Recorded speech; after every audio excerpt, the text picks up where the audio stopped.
Welcome to a Community Partners interview, where we explore the organizations, opportunities, and resources that look to make change in our daily lives. I'm your host, Lilly Cereghini, and you're listening to Voices for Ability Radio. All abilities, all the time. Today, I'm joined by Yvonne Spicer, the co-founder of Lifetime Abilities. Lifetime Abilities was founded by strong, passionate women who have lived experience and a deep commitment to advocacy, inclusion, and empowerment. Through their leadership, they've inspired others to see the ability, not the disability, in people. Their stories are grounded in resilience and a shared mission to create meaningful opportunities for people with diverse abilities. Thank you for joining us today, Yvonne. Yvonne, could you tell us a little bit more about you and what inspired you to co-establish Lifetime Abilities? Why work with individuals with disabilities at all? Well, thank you very much for asking. It's a pleasure to be here today with you. I'd say one reason why we got Lifetime Bills going is that um, myself and my business partner have worked in the developmental services for now over 20 years. We started back in 2009, and we've been on various boards, committees, speaking up and raising awareness about the intersectionality and issues that go along with the people with disabilities. The areas that really need to be improved. Um, at this time, we have decided that we've seen the barriers to poverty and or education, employment that that affects all of us, and we decided that since we've been doing this work for that amount of years, we thought it would be a good idea to put our experience to work for us with us. Nice. Absolutely. That's a great idea. So, while doing some research for today, I saw that you have a couple of services and programs that you have to offer. Could you tell us a little bit more about what your services and programs entail? Sure. Thank you for asking. I would say that the services and supports that we offer are based on the person, like their what they need in life. So one could be that um, may need that say planning for their future. One could be that um, it could be like when you are planning, say like you're planning for a birthday. You need to know like who's going to be there, where you're going to be, what time the event is, and what kind of theme you want. So we have a training or planning session that we offer to different people. So, and that's called My Life, My Plan. And with that, we have seen that in different organizations at this time, that when it comes to that, different organizations have their own way of doing planning with people. Sometimes it could be where the agency could have their own way of doing things. It could be that they are, we understand that the ministry has to have needs to have the information within a timeline, but in reality, they are the ones that take control. And where we don't want that, we want the person to be empowered to be able to do things for themselves with that. So we call it My Life, My Plan. And we offer that to different people. And we also offer something as well, and it's like virtual activities. So we've tried bingo before online, but we didn't really get the feedback, the people that wanted to participate, as it were. We're still trying to flush it out, as it were, the idea and how we can build a more broader audience, as it were.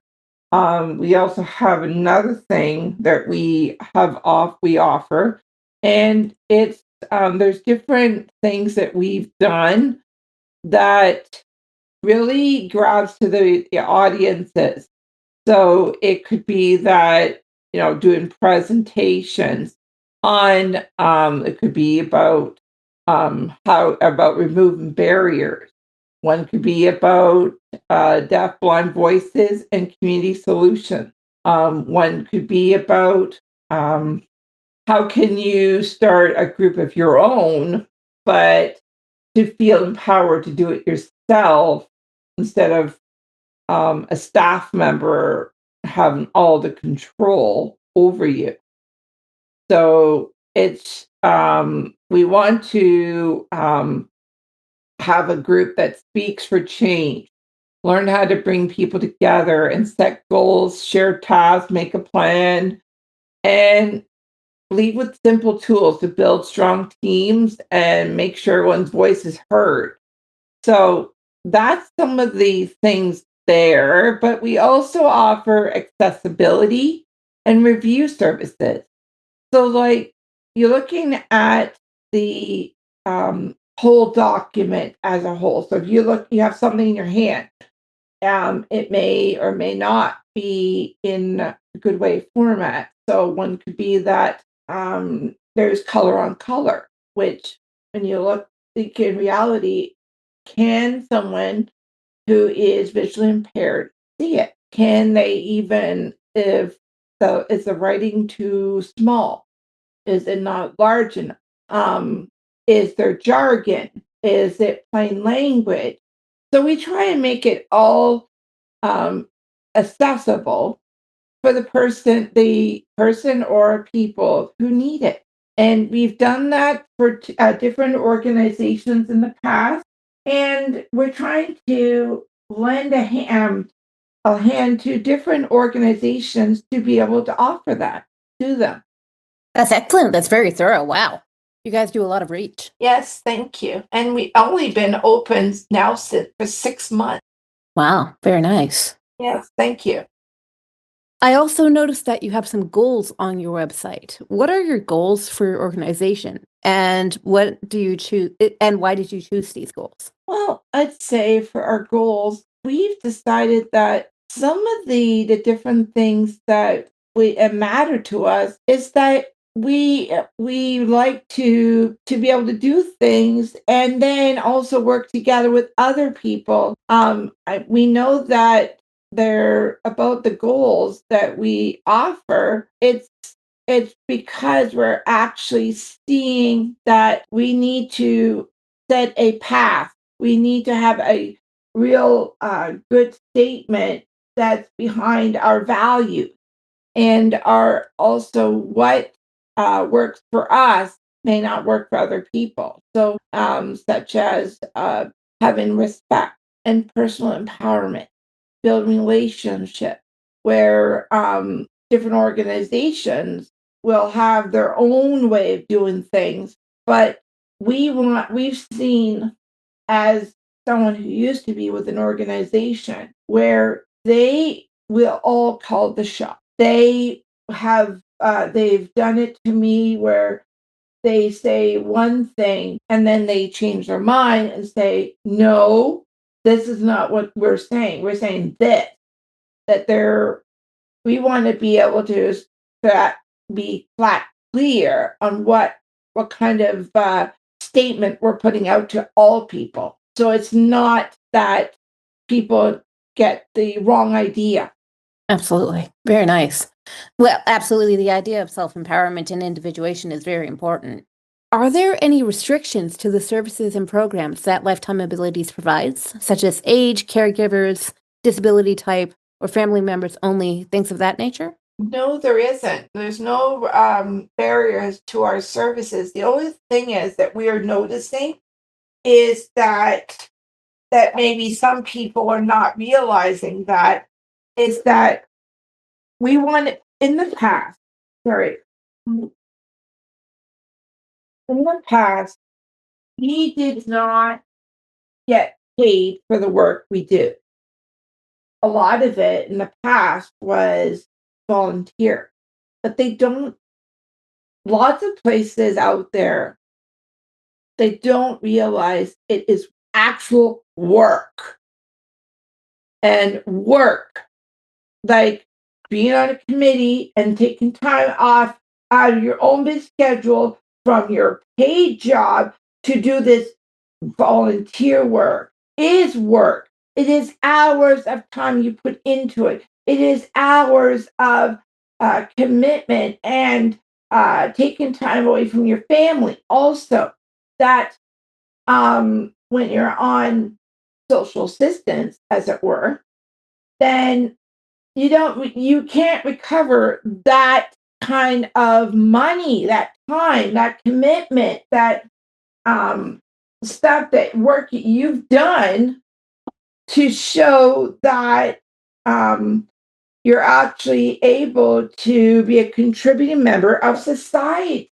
Because sometimes not all people will uh, see that or even be recognized for the hours of time you put into that work. Yes, I agree with you. Absolutely. Like getting paid is very important. Volunteer services are too because they're community building, but at the same time, it is work. Absolutely.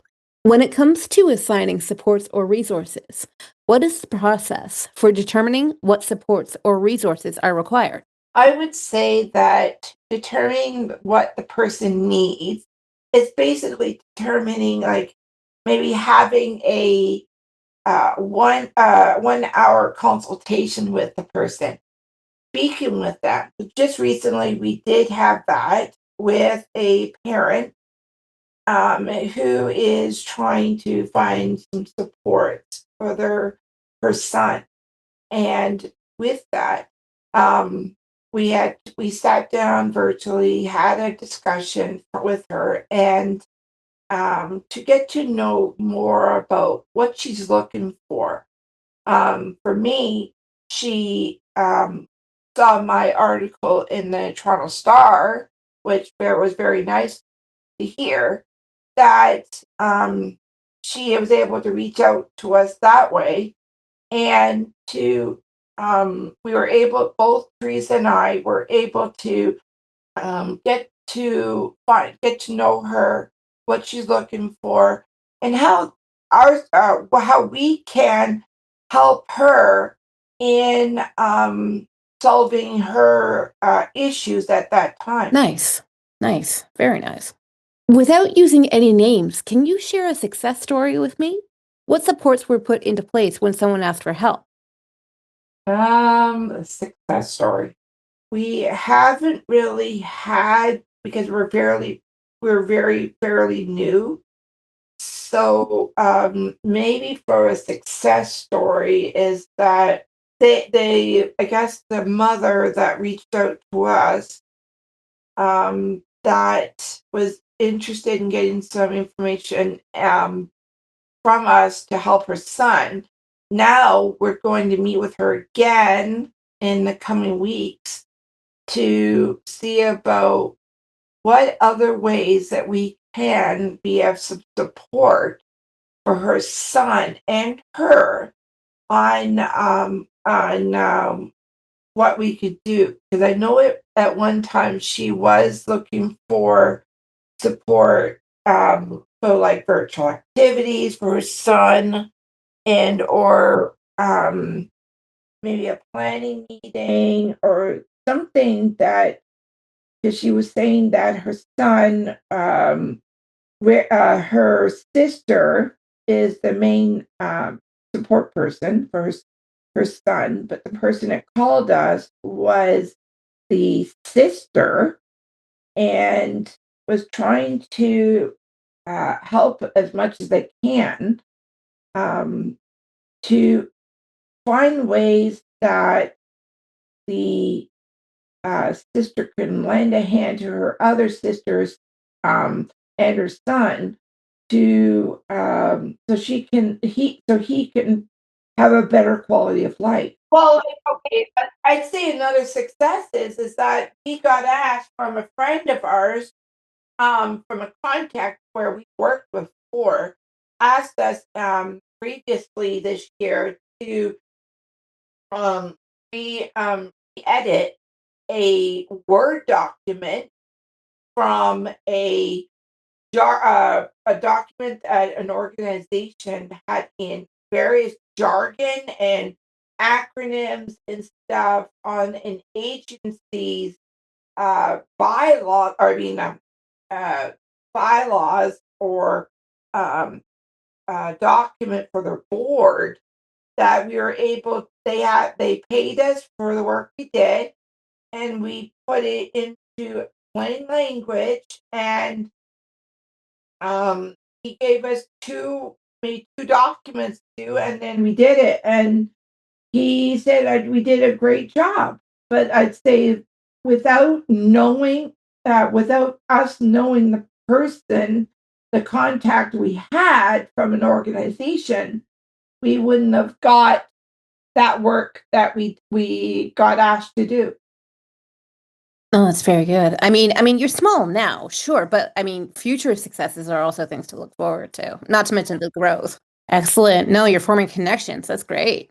If someone wanted to become a member or a volunteer with lifetime abilities, what is the process for joining as a member or as a I would volunteer? say if someone is if someone is interested in volunteering or getting involved, then all they have to do is email us at lifeinfo at lifetimeabilities.ca. And then both Teresa and myself can be able to sit down, have a discussion, and um, figure out if they meet our the criteria we're looking for, because we've had bad experiences before with other volunteers where they didn't really plan out. Thank you. So, this is my favorite question of the bunch. What is the one thing that you see happening over and over again to individuals with disabilities that shouldn't be? And how do you think We're we stop it? people, not individuals. That's a label. Labeling continues to occur.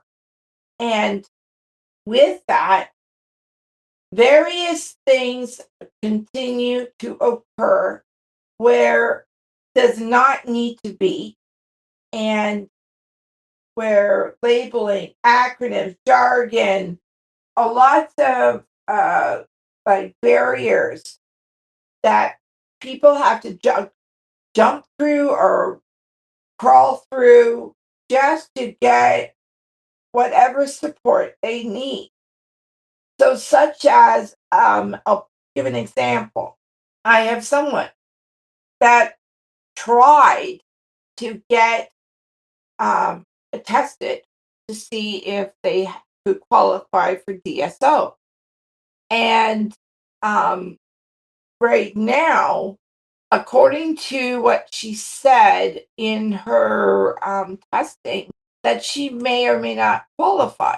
But in reality, people are not seeing the bigger picture, the person, what the person has.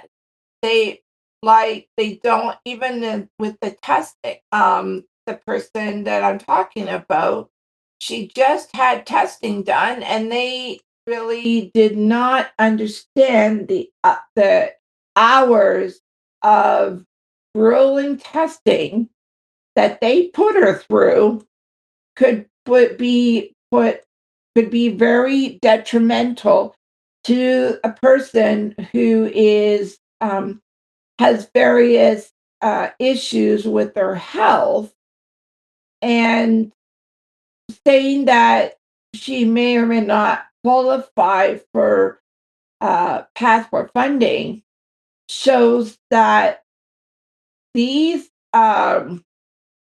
either psychologists or psychiatrists are not even thinking about the larger picture, as it were. They only test her on whatever they think is what is needed. And that is where you got barriers to people. Like, there's so many people out there that are trying to get so-called passport funding, as it were, right now. And when you think about it, it's you got parents who are aging, and there isn't the support for their sons and daughters is getting to be too much for them, that it's like, where does those people go?